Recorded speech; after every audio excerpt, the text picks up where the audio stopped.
இந்த மணிய எப்படி நம்ம ஈர்ப்பு பண்றது? சாத்தியமா? இது எல்லாராலையும் பண்ண முடியுமா? இப்படி பல கேள்விகள் நம்ம மனசுக்குள்ள இருக்கு. அவங்க மட்டும் எப்படி 10 லட்சம் ரூபாய் மாசம் சம்பாதிக்கிறான்? அம்பானி கிட்ட மட்டும் எப்படி அவ்வளவு கோடி ரூபாய் இருக்கு? அப்படின்னு பல சந்தேகங்கள் நம்ம மனசுக்குள்ள ஓடிட்டு இருக்கு.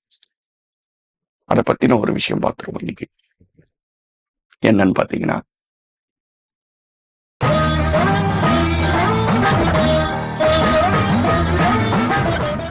பெருமாளை நீங்க வழிமுறை செய்யறதோ, பெருமாள் கோயிலுக்கு புதன்கிழமையில போகிறதோ நீங்க பண்ணும்போது உங்களுக்கு பண ஈர்ப்பு கிடைக்கும். அடுத்தது ரிஷபலக்னம். ரிஷபலக்னம் வரும்போது மிதுனம் தனஸ்தானமா வரும்.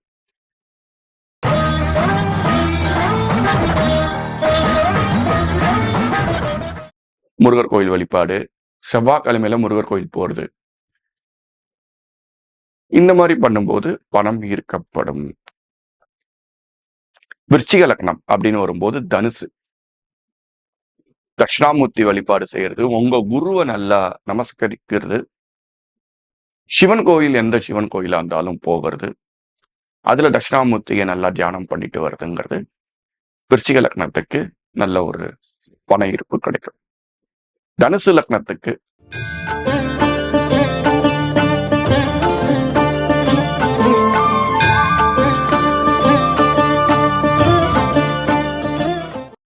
ஸ்ரீமாதா ஆயுள் தேகி, தனந்தேகி, வித்யாந்தேகி, மாகேஸ்வரி, சமஸ்த அகிலம் தேகி தேகிமே புவனேஸ்வரி, சர்வம் புவனேஸ்வரி. சித்தயோக சேனலுக்கு என்னோட பணமார்ந்த வணக்கங்கள். நம்மளுக்கு என்னதான் இருக்கட்டுமே, நல்ல குடும்பம்,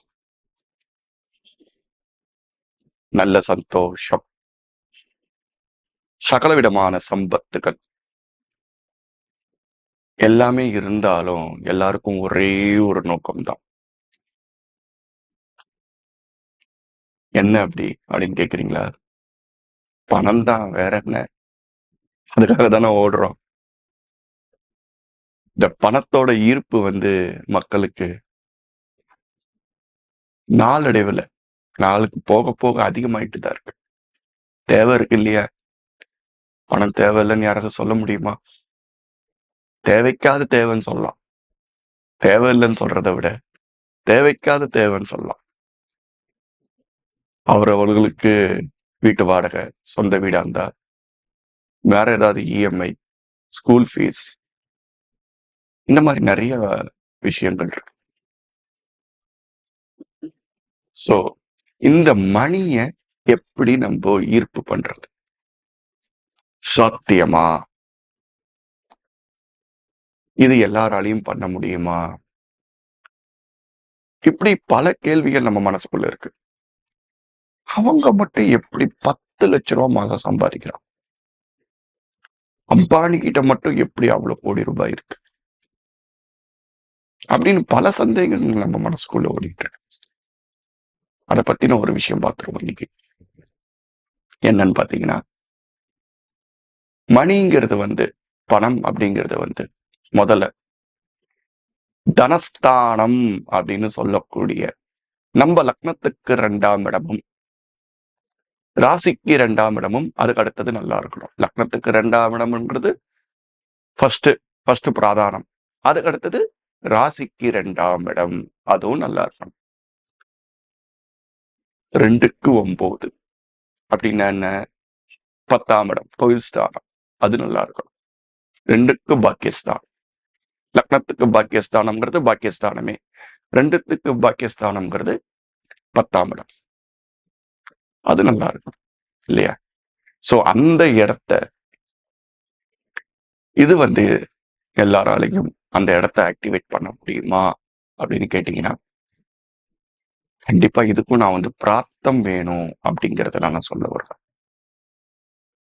ஆனா மந்திர தந்திரங்களோ பிரயோகமோ இல்ல சில ஒரு வழிமுறைகளோ பண்ணும்போது கண்டிப்பா பிரபஞ்சம் வந்து நம்மளுக்கு தேவையான அளவுல சும்மா நான் உங்கள வந்து இன்னைக்கு நீங்க பண்ணீங்க அப்படின்னா, இன்னும் ஒரு அடுத்த வாரத்திலயோ, இல்ல ஒரு 11 வாரத்திலயோ, 21 வாரத்திலயோ நீங்க ஒரு மிகப்பெரிய பணக்காரனாவும் BMW, பென்ஸ், ஆடி இந்த மாரி பங்களாவெல்லாம் கட்டிட்டு, பணத்துல ஒரு பெரிய ஆளா வருவீங்கங்கிற ஒரு சும்மா ஒரு பில்டப்ல நான் குடுக்க முடியாது. நான் அந்த மாரி ஒரு அஸ்ட்ராலஜர் கிடையாது.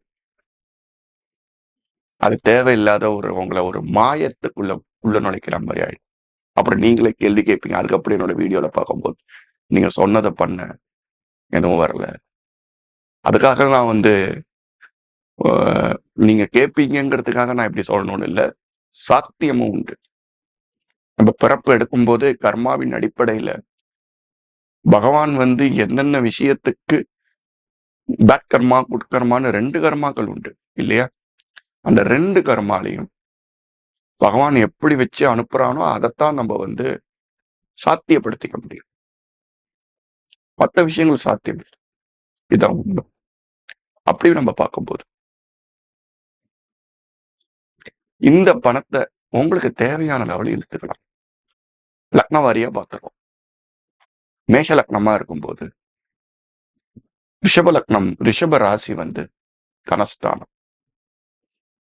ஸோ, ரிஷப ராசிய நீங்க ஆக்டிவேட் செய்யும்போது, எப்போதுமே சுக்கிரனோட வீடுன்னு வரும்போது, பெருமாள ஏன்னா அவங்க 2 பேரும் லவ்வர்ஸ். பெருமாள நீங்க வந்து வழிமுறை செய்யறதோ, பெருமாள் கோயிலுக்கு புதன்கிழமையில போகுறதோ, நீங்க பண்ணும்போது உங்களுக்கு பண ஈர்ப்பு கிடைக்கும். அடுத்தது ரிஷப லக்னம். ரிஷப லக்னம் வரும்போது மிதுனம் வந்து தனஸ்தானமா வரும். அந்த மிதுனம் வந்து எப்படி ஆக்டிவேட் செய்யறது? அது புதனோட வீடு. அது பெருமாள் அம்சம். அப்ப நீங்க லட்சுமிய ஆக்டிவேட் பண்ணும்போது, ஏன்னா பொண்டாட்டிய இழுக்கும்போது புருஷன்காரன் வந்துருவாரு. புருஷனை இழுக்கும்போது பொண்டாட்டி வந்துருவா. அவங்க வந்து ஒரு மிகப்பெரிய ஒரு லவ்வர்ஸ் இல்லையா? ஸோ அதனால மிதுனத்த ஆக்டிவேட் பண்ணணும்னா, அம்பாள் கோயிலுக்கான அந்த ஒரு வெள்ளிக்கிழமையில நீங்க வந்து போம்போது உங்களுக்கு பணம் சேரும். இல்ல சார், நான் இத வந்து ரிஷபத்துல வந்து வரும்போது, அதாவது மேஷ இதுல வரும்போது, நான் வந்து ம் இதுல வெள்ளிக்கிழமையில வந்து பெருமாள் கோயில் போலாமா? அப்படின்னா போலாம். தப்பு இல்ல.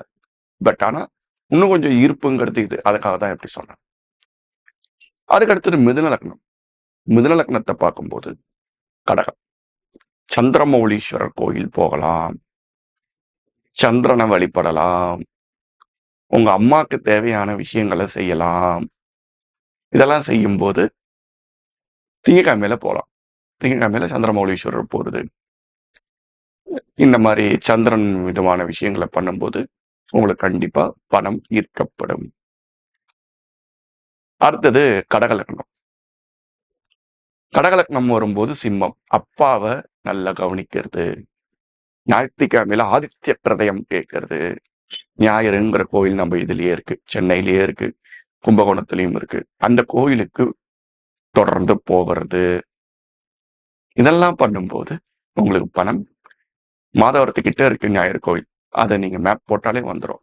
இதெல்லாம் நீங்க பண்ணும்போது, உங்களுக்கும் பணம் ஈர்க்கப்படும் கடக லக்னத்துக்கு. கன்னியா லக்னம் அப்படின்னு சொல்லும்போது, உங்களுக்கு திருப்பி பெருமாள் வழிபாடு செய்யும்போது, அதாவது துலாத்த ஆக்டிவேட் பண்ணணும். அது வந்து ஆக்டிவேட் பண்ணீங்கன்னா, கண்டிப்பா உங்களுக்கு பணம் வரும். துலா லக்னம் அப்படின்னு சொல்லும்போது, விருச்சிக ராசிய நம்ம ஆக்டிவேட் பண்ணணும். அது எப்படி? அப்படின்னா முருகர் கோயில். முருகர் கோயில் வழிபாடு, செவ்வாய்க்கிழமையில முருகர் கோயில் போறது. இந்த மாரி பண்ணும்போது பணம் ஈர்க்கப்படும். விருச்சிக லக்னம் அப்படின்னு வரும்போது தனுசு.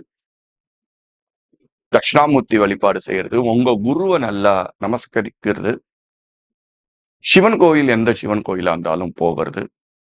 அதுல தட்சிணாமூர்த்திய நல்லா தியானம் பண்ணிட்டு வருதுங்கிறது, விருச்சிக லக்னத்துக்கு நல்ல ஒரு பண ஈர்ப்பு கிடைக்கும்.